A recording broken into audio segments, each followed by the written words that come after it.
Good morning. My name's Susan Judd from the EI Collaborative, and I've been listening and watching my colleague's video, Amy Stewart, who recorded a video just last night about the way she was feeling about the situation with the COVID-19 virus and the impact that it's having on her and her desire to give her 9-year-old son a hug to make herself feel better.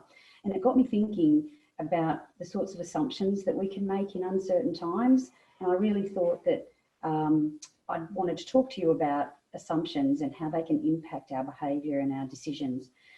So have a think about how you might be making assumptions, how you might be seeing things that are not the whole story, because our brains are structured to fill in the gaps when we don't have the information we need.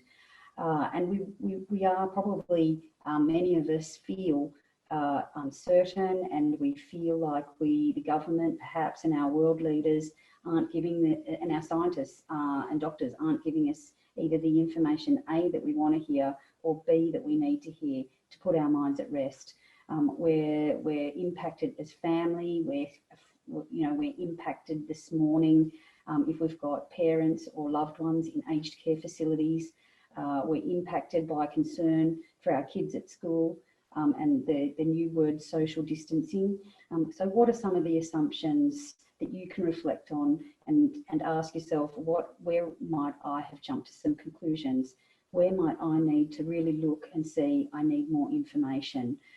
That's our brains in threat state running up what we call our ladder of inference, where we see a certain amount of data, and then that leads us to make particular assessments and assumptions, which informs our decision making. And some of the things where, some of the behaviours that we may have seen out in the world, and we might have even done them ourselves, was our tendency to panic buy and our concern and worry. And it is legitimate, but certainly that jumping to conclusions around, am I a small business owner? How will I pay my bills? How will I pay my rent, my mortgage, my school fees, my utilities, my telephone? All of these things. What's going to happen in the very near future and in the next 3 to 6 months? How will I recover? It's okay to feel worried and concerned. We need to be very mindful of when we are jumping to assumptions. So I'm going to suggest and recommend that you really think about and reflect on, is this an assumption I'm making? What sort of information do I need? And who can I go to ask more questions?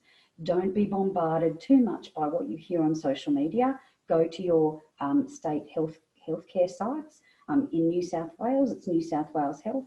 There's also some helplines and hotlines, and there's lots of support out there for you if you put your hand up and say you need it.